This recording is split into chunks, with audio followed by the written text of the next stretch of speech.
مارکت جنگه، یا شکار چی میشی یا شکار. گله رو دنبال نکن، چون گله معنی آزادی رو نمیفهمه.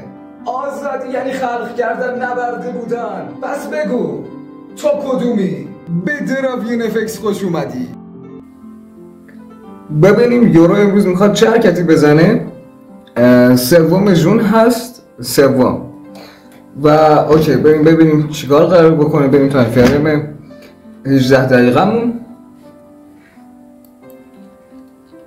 کاری که ما کردیم این بود که الان اومدیم این ایندوسمنت اینجا رو هانت کردیم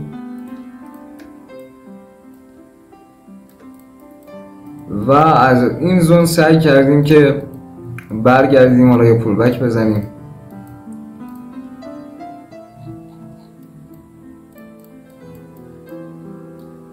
خب این زون رو هانت کردیم ظاهرا، پس از این به عنوان ایندوسمنت استفاده کردیم و از این زون سعی داریم که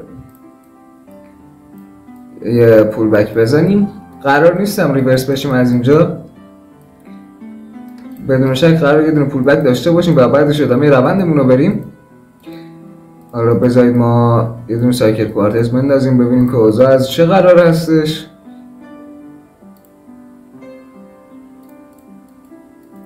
اوکی، سایکل X مون، سایکل L مون و سایکل M مون. حالا این سایکل M ما به اینجوری در نظر بگیریم خیلی خوب میشه. ما یه دونه منیپولیت باید تو این سایکل داشته باشیم. حالا ما اینجا حرکت کردیم، یه دونه پول بک داریم میزنیم. از کجا میتونیم حرکت کنیم ادامه روند رو بریم؟ از کجا میتونیم ادامه روند رو بریم؟ ببینید این SMTه. از اینجا اگر بخوایم واکنش بدیم این SMT هست. من این رو میکشم و خب حواستون باشه در ادامه همچنان میایم پایین. این زون هم SMT هست. اینکه SMT ها رو مشخص کنیم واقعا از اون چیز حائز اهمیتیه. و در ادامه داستان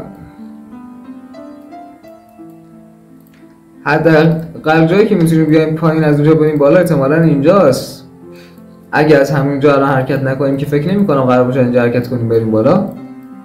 این دوتا هم که SMT هن. از بعد از هانت این ایندوسمنت بچه ما مجازیم که حرکت کنیم بریم بالا بعد از اینکه این ایندوسمنت اینجا هانت شد. ولی خب این SMT، این هم SMT. از اینجا خیلی سعی نداریم الان وارد پوزیشن چیزی بشیم، یعنی از اینجا بیایم بای بگیریم، اشتباه محضه. و قراره که تو این سایکل منیپولیت داشته باشیم. احتمالا میگم همین ایندوسمنت رو هانت بکنیم، به من رنگش عوض میکنم، همین ایندوسمنت رو هانت بکنیم و بریم ادامه روندمون رو داشته باشیم، بریم بالا. اگرم که بای گرفتیم تارگتمون رو ترجیحاً اینجا میذاریم چون جای سیفی هست. اوکی، خیلی خوب. حالا بریم تا این فریم 3 دقیقه‌مون، اونجا رو یه نگاه بندازیم. بذارین اول یه دونه سایکل کوارتز کلی بندازیم اینجا ببینیم که اوضاعمون دقیقاً از چه صورته. خیلی خوب، یه دونه سایکل X داریم، سایکل L داریم و سایکل M داریم. سایکل M مون امروز قراره که اینجا رخ بده، تو این محدوده، تو این هولوش، یعنی از ساعت 11:30 UTC تا ساعت 5:30 UTC عصر. اوکی، این از این. حالا بریم سایکل مینیمون رو بندازیم از ساعت 4 تا 5:30 که راهنمای خیلی خوبی است. بریم اینجا رو ببینیم اول چه کار کردیم. ما اومدیم این ایندوسمنت هانت کردیم و از اینجا سعی کردیم یه پولبک بزنیم. چون SMT بود اینجا خیلی پولبک آیز اهمیتی رو نزدیم، حرکت کردیم تا اینجا، اومدیم این رو هانت کردیم. من رنگ این رو عوض کنم، این رو هانت کردیم و از اینجا سعی کردیم که بریم پایین و اینجا هم SMT هستش. اوکی، اینا نکته است. اینجا که SMT، این سایکل چی مونه؟ این سایکل L مونه ترجیحاً و این سایکل M مونه. تو این سایکل M احتمال میدم که قیمت بخواد الان بیاد اینجا تو سایکل ام قیمت حرکت کنه، بیاد اینجا یکم به نظرم اینجا بازی در میاریم، حرکت میکنیم میاد اینجا، میایم اینجا رو منیپولیت میکنیم. کجا میریم؟ اینجا رو منیپولیت میکنیم، بعد حرکت میکنیم میایم پایین. به نظرم دیدم یک همچین چیزیه به نسبت و زونای معتبر از این ور. ببین این زون SMT اینجا قیمت نمیتونه حرکت کنی بعد اینجا برگرده، اگه واکنش داد ما نمیگیریم چیزی. این زون قابل قبولی هست، این زون SMT نیست،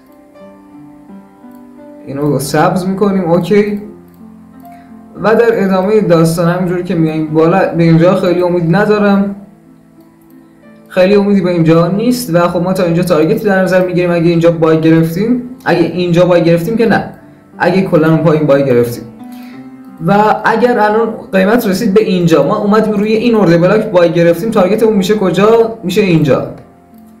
این تارگت این ارده بلاکه. اگه قیمت رسید به اینجا و این ایندیوسمنتش رو هانت کرد، احتمالا قیمت اگه بخواد واکنش خوبی بده میاد این ایندیوسمنت اینجا رو هانت میکنه، این ایندیوسمنت رو، و بعدش واکنش خودش رو میده. احتمالاً ما الان مرکت کنیم بریم اینجا رو منیپولیت کنیم، بریم یه خورده بالاتر، بعدش بیایم پایین و منیپولیت روزانمون رو، این منیپولیت اصلی روزانمون که تو این بازه است رو بیایم اینجا انجام بدیم. همینجوری حرکت کنیم بیایم پایین تا برسیم به کجا؟ واقعا خیلی امیدی ندارم اینجا، تا برسیم به اینجا جای خیلی خوبیه. احتمالاً اگه امروز حالا مومنتوم خوبی داشته باشیم که هنوز خیلی مشخص نیست، اگه مومنتوم خوبی داشته باشیم ساعتهای مثلا عصر یا شب تو این بازه حرکت کنیم، بیایم اینو منیپولیت کنیم و روند صعودیمون رو واسه فردا شروع کنیم که بیایم سقفو بزنیم. تو 18 دقیقه هم اگه نگاش بکنیم اینجا جای بدی نیست، جای خوبیه به نسبت. اوکی احتمالاً عصر تا عصر بتونیم خودمون رو به اینجا برسونیم اگر خیلی قیمت رنج نزنه. اما چیزی که خیلی محتمله این دو تا چیز هست، یکی این که ما این حرکت رو بزنیم، یکی این که حرکت کنیم الان تو سایکل ام از اینجا بیایم بالا خودمون رو برسونیم به این زون و حرکت کنیم از اینجا بریم پایین، منیپولیتمون رو زیر این ایندیوسمنت انجام بدیم که میتونه معتبر باشه در صورتی که به جای خوبی بخوریم. ببینید حالا این زونای اینجا رو در بیاریم بچه‌ها. این زون ایندیوسمنت نداره، در صورتی که ایندیوسمنت واسه ساخته نشه SMT است. ایندیوسمنت چطوری ساخته میشه؟ الان قیمت اینجا ایندیوسمنت نداره، واسه این میتونه ایندیوسمنت واسش بسازه، یعنی ایندیوسمنتی که اینجاست خیلی دوره، این واسه این کاربرد خاصی نداره آنچنان. قیمت واسش ایندیوسمنت بسازه میتونیم از اینجا بریم بالا. اینم ایندیوسمنت نداره، همچنان اینجا ایندیوسمنت نداره. این زون SMT، این زونی که اینجا داریم نیز SMT و همچنان بیایم پایین‌تر. اینجا زون خوبیه، اگه اینجا واسش ایندیوسمنت بسازه اینجا چیز خوبیه به نظرم. یکی اینجا و اینجا، این دو جای خوبی هستن با توجه به اینکه کجا ایندیوسمنت میسازه و کجا به ما تاییدیه میده ما میتونیم وارد بشیم. اما در کل دیدمون امروز اینه که یا حرکت کنه الان منیپولیت رو اینجا انجام بده تو این زون، بعد حرکت کنیم بیایم پایین، یا بخوره به اینجا و برسونیم خودمون رو به اینجا احتمالاً و منیپولیت رو انجام بدیم. تارگتتون ترجیحاً سیف بذارین امروز و